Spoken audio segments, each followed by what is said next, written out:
और बड़ी खबर आ रही है इस वक्त, हाथरस हादसे का मुख्य आरोपी गिरफ्तार कर लिया गया। सूरजपाल के वकील एपी सिंह का दावा है देव प्रकाश मधुकर ने सरेंडर किया है। ये एपी सिंह का दावा है। दिल्ली में इलाज करा रहा था देव प्रकाश मधुकर, उसने सरेंडर कर दिया है। दिल्ली के उत्तम नगर से की गई गिरफ्तारी, पुलिस ने इसे गिरफ्तारी दिखाया है। पुलिस ने मधुकर पर 1 लाख रुपए का इनाम रखा था। हादसे के बाद से ही वो फरार था। मधुकर सत्संग का मुख्य आयोजक था जिसका नाम है पूरा देव प्रकाश मधुकर, और अब खबर आ रही है कि उसने सरेंडर कर दिया है। पुलिस ने उसकी गिरफ्तारी कर ली है। उसके बाद इस पर 1 लाख रुपए का इनाम था। मुख्य आरोपी इसे ही बनाया गया है। ये सेवादार जिसकी जिम्मेदारी थी हाथरस में सत्संग के आयोजन को लेकर, मुख्य जिम्मेदारी इसी की थी और इसी को पुलिस ने मुख्य आरोपी बनाया है।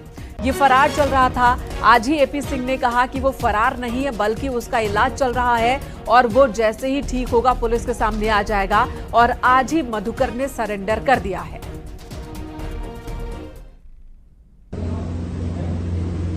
हाथरस प्रकरण में जो एफआईआर में नामजद किए थे देव प्रकाश मधुकर, जिसे मुख्य आयोजक कहा गया था, आज हमने पुलिस को, एसआईटी को और एसटीएफ को यहां दिल्ली से उनके सामने, क्योंकि इलाज करा रहे थे, बुला के सरेंडर कर दिया है। ये मेरा वादा था कि हम कोई एंटीसिपेटरी बेल नहीं लगाएंगे, कोई एप्लीकेशन नहीं लगाएंगे और हम किसी कोर्ट में नहीं जाएंगे, क्योंकि हमने किया क्या, हमारा अपराध क्या है। वो इंजीनियर हैं, हार्ट पेशेंट थे। डॉक्टरों ने कहा ठीक अब थोड़ी सी स्थित है। हमने बिना किसी देर लगाए, लोग कहते अगले दिन, हमने आज वादा किया था, आज आप लोगों से कहा था कि हम देव प्रकाश मधुकर को सरेंडर करेंगे, पुलिस के सामने ले जाएंगे, पूछताछ करें, इन्वेस्टिगेशन में भाग लें, जांच में भाग लें। हमने उनको सौंप दिया है एसआईटी को और उत्तर प्रदेश पुलिस को। अब वो पूरी जांच कर लें, स्टेटमेंट कर लें, बयान कर लें, रिकॉर्ड कर लें। अब ये उनकी अपनी इच्छा है। हाँ, उनका स्वास्थ्य ध्यान रखा जाए, हार्ट पेशेंट है, कोई चीज उनके साथ गलत ना हो, ये मेरा इसीलिए मैंने कोर्ट में सरेंडर नहीं किया, मैंने कहीं एप्लीकेशन नहीं लगाई, कोई एंटीसिपेटरी बेल नहीं लगाई, जिससे कि ये माना जाता कि हम बचना चाहते हैं, हम छुपना चाहते हैं, हम अपने को डर रहे हैं। हमारे बच्चे, हमारा परिवार, हमारी बहनें, हमारे लोग मारे गए। इसलिए मैं आपको, मीडिया ने हमारा जो सहयोग किया, हमारा साथ दिया, उनको भी हम धन्यवाद करते हैं और हम ये बात आपको बता रहे हैं और आपसे शेयर कर रहे हैं, जिससे कोई कंट्रोवर्सी ना करे, कहे कि कहाँ है, क्या है, भाग गए हैं, नहीं भाग गए। कहीं भागे नहीं थे, कहीं नहीं गए थे, अच्छा इलाज कराने के लिए आए।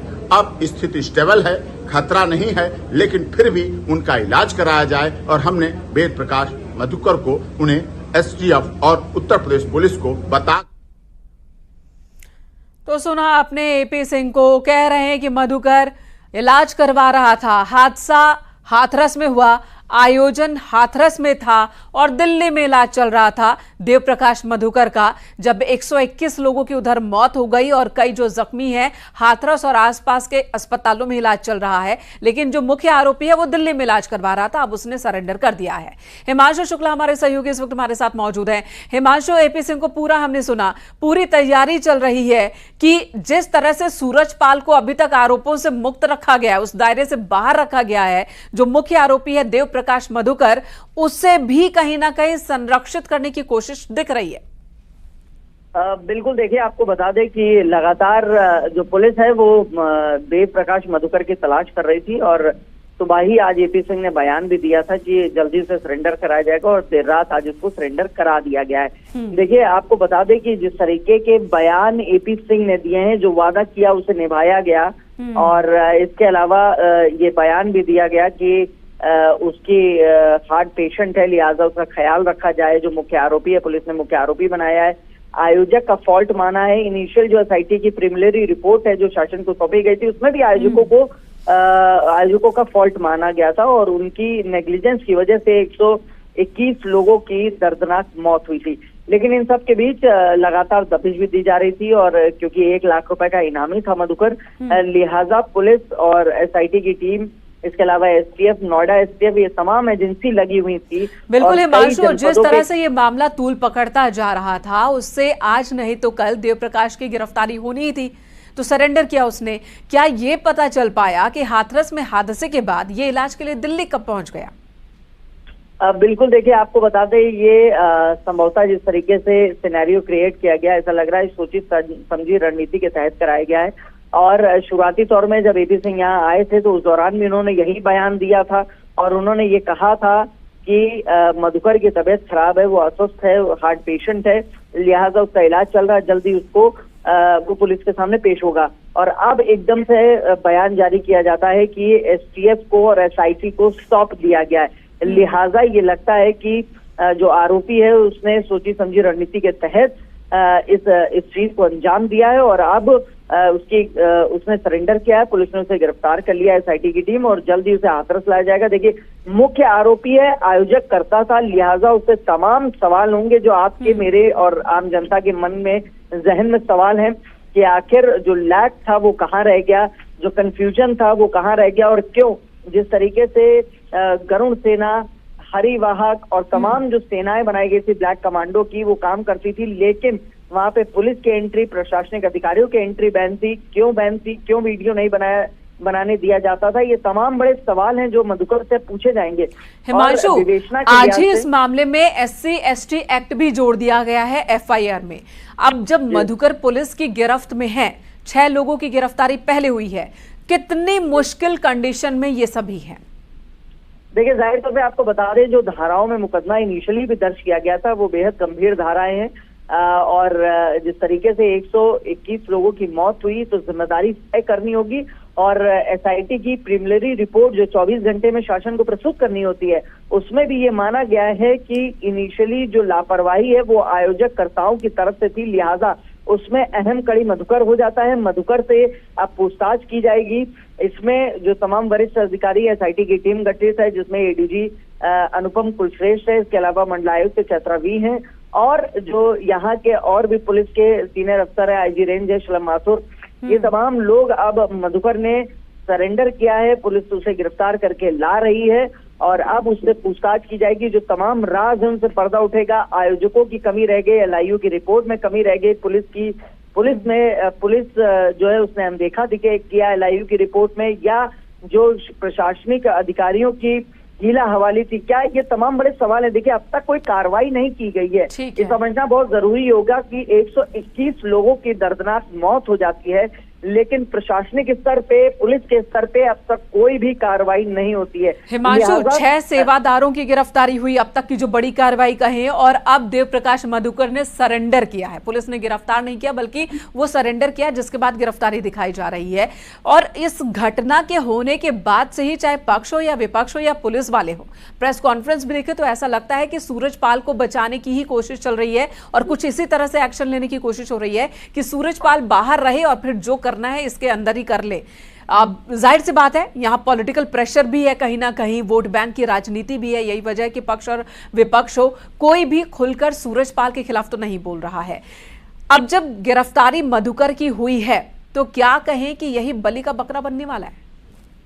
बिल्कुल, देखिए आपने बहुत महत्वपूर्ण बात की है। आज जब सुबह राहुल गांधी आए थे अपनी विजिट के दौरान और पीड़ित परिवारों से मिले थे, उस दौरान भी मीडिया ने बड़ा सवाल पूछा था और उन्होंने उस सवाल को नजरअंदाज किया कि बाबा की गिरफ्तारी को लेकर बाबा पर शिकंजा कसा जाए, इस पर आप क्या कहना चाहेंगे, या बाबा दोषी है या नहीं। इस तमाम तरीके के सवाल राहुल गांधी के सामने किए गए थे, लेकिन राहुल गांधी ने उन सवालों को दरकिनार किया है। लिहाजा इससे समझा जा सकता है कि किस तरीके से इसका राजनीतिकरण हो रहा है, पहली बात। और दूसरी ये कि अब जिस तरीके से मधुकर की गिरफ्तारी हुई है तो ऐसा माना जा रहा है कि जो तमाम सवाल यहाँ की पुलिस और प्रशासन के मन में होंगे, आयोजक ने कितनी माकूल तैयारी कर रखी थी, वहां पे जो सेवादार थे उनकी कमियां और खामियां कहाँ रह गई, क्योंकि मुख्य आयोजक कर्ता जो है वो मधुकर है, देव प्रकाश मधुकर। अब वो पुलिस की गिरफ्त में है, उसने सरेंडर कर दिया है। हिमांशु, कई और सवाल है। मधुकर जब वहां से भागा हाथरस से और दिल्ली के अस्पताल में वो एडमिट हो जाता है, इलाज करवाता है, क्या उसके साथ कुछ और लोग भी थे?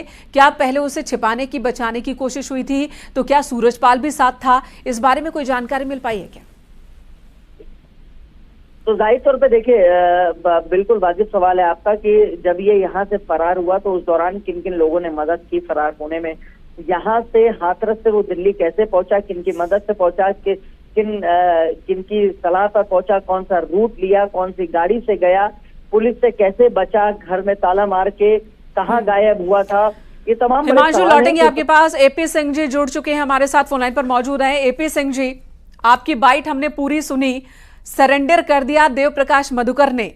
दिल्ली कैसे पहुंच गए थे इलाज के लिए, कब पहुंचे थे ये दिल्ली इलाज के लिए, क्या आपने मनाया कि सरेंडर कर लो? जी हाँ, मैंने आपसे वादा तभी किया था जब हमारी पूरी जानकारी में समझा दिया कि इलाज हो जाए। मैंने आपसे आज दोपहर को सुबह कोई वादा किया था कि मैं एंटीसिपेटरी बेल नहीं लगाऊंगा, अरेस्टिंग स्टे नहीं लगाऊंगा, सरेंडर की कहीं नहीं लगाऊंगा, honourable high court, supreme court कहीं नहीं जाऊंगा। मैंने आपके सम्मानित चैनल पर वादा किया था और मैंने उस वादे को आज की डेट में निभा दिया है। वो कह रहे थे कल की डेट में करेंगे, मैंने कहा नहीं, ये मेरी वादा खिलाफी होगी। जैसे ही डॉक्टरों ने स्टेबल उस पर लिखा ईसीजी और रिपोर्ट पर, मैंने कहा अब मैं स्टेबल रिपोर्ट को अगले दिन के लिए नहीं ले जाऊंगा, क्योंकि इससे अधिक अच्छा कुछ नहीं हो सकता है। व्यक्ति के पास जो मधुकर है, परेशानी हुई, हार्ट पेशेंट पुराना है, इंजीनियर रहा हुआ है और इतना बड़ा हादसा भी 3 दिन पहले देखा है। 2 तारीख अभी कुछ दूर नहीं गई है, इतना बड़ा हादसा देखा, वहां नहीं इलाज हो पाया।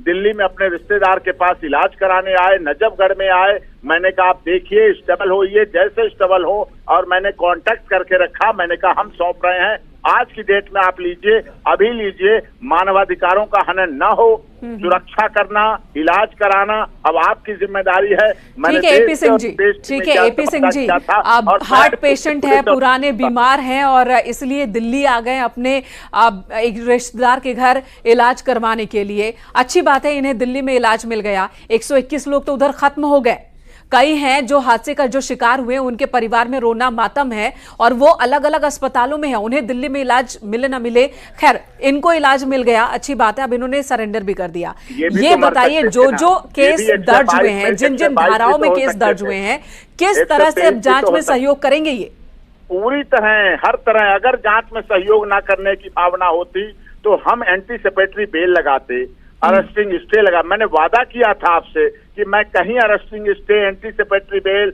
सुप्रीम कोर्ट कहीं नहीं जाऊंगा। मैं सीधे सीधे पुलिस को, क्योंकि हमें SIT, UP police, Uttar Pradesh सरकार और सब पे विश्वास है, कानून पे विश्वास है। हमें पता है हमने कुछ गलत घटना हुई है, 121 लोगों की मौत हुई है, आयोजक मैं था, मैं मानता हूं, लेकिन उसने साफ तौर पे हमें बताया था, जो मैं आपको बता चुका हूं कि एंटी सोशल एलिमेंट्स आए थे, उन्होंने ऐसा हंगामा हुआ और प्रभु तो के जाने आप ये के बाद कह रहे हैं, ऐसा हुआ। आप ये कह रहे हैं कि मधुकर के मुताबिक वहां कुछ साजिश हुई थी, कुछ असामाजिक तत्व थे जिन्होंने लोगों को उकसाया और भगदड़ हुई। जो मैंने आपसे परसों कहा था वो यही था, यही बताया हुआ सबका था। और कल और आज मैंने वो वेरिफिकेशन अलीगढ़ हाथरस में इंजर्ड से भी कर लिया, टैली कर लिया। जो मधुकर कह रहा वही सब कह रहे थे। लेकिन पुलिस की रिपोर्ट में तो ये बात लिखी है कि सेवादारों ने ही धक्का मुक्की की, सेवादारों ने ही उन लोगों को लाठी डंडों से दूसरे रास्ते पर खदेड़ा जो खेत के रास्ते वहां से हटना चाहते थे। पुलिस तो कह रही हम थे ही नहीं, हमें अंदर घुस। 2 बातें हैं, पुलिस कह रही आपसे हमने घुसने नहीं दिया, हमें आने नहीं दिया। अब ऐसे कहेंगे तो अलग उनकी इच्छा है, खैर वो अलग बात है, लेकिन हम सीधे सच्ची वाली बात है, नारायण साकार हरि के भक्त अनुयायी सत्य के मार्ग पर चलते हैं। जो सत्य था बता दिया, ना हमें गिरफ्तारी से बचने की जरूरत थी, ना वहां हमें कई चश्मदीद थे, वहां कई लोग थे, वो भी कह रहे थे कि फोटो नहीं खींचने दिया जा रहा था और सेवादारों ने धक्का मुक्की की। जिन घरों में मातम है उनमें कई लोग ऐसे हैं जब ये कह रहे हैं कि अब उन्हें कोई आस्था नारायण हरि में नहीं रह गई है, अब उनकी आस्था खत्म हो चुकी है। खैर एपी सिंह जी ये बताएं, एपी सिंह जी ये बताएं, मधुकर ने कब सरेंडर किया? क्या कुछ वीडियोस भी आपने बनाए हैं? और जो बात आप लोग कह रहे हैं क्या उसका भी कोई सबूत है? जब मैंने मैसेज किया आपको तभी उसी समय मैंने सबसे पहले आपसे जो वादा किया था वो मैंने आपको मैसेज किया है, सभी को मैसेज मिला है। उसके बाद से, क्योंकि जैसे ही डॉक्टर की, अब हम लेट करते तो बात सही नहीं थी, उसको हमने आपको शेयर कर दिया और अपना दायित्व जिम्मेदारी निभा दी है। SC ST एक्ट भी जुड़ चुका है इस मामले में, कितनी मुश्किल होने वाली है आपके मुवक्किल को? नहीं, SC ST एक्ट जुड़ा है तो SC तो ये भी है, मधुकर भी SC है, SC मधुकर भी हैं। दलित समाज बहुत है और खुद अगर देखिए संत की कभी जाति नहीं होती है, संत का कभी कुछ नहीं होता है, सब संत नारायण साकार हरि के अनुयायी हैं, अनुचर हैं। लेकिन SC की बात मैं नहीं करता, ये तो कानून की बात है, लेकिन एससी तो मधुकर भी हैं।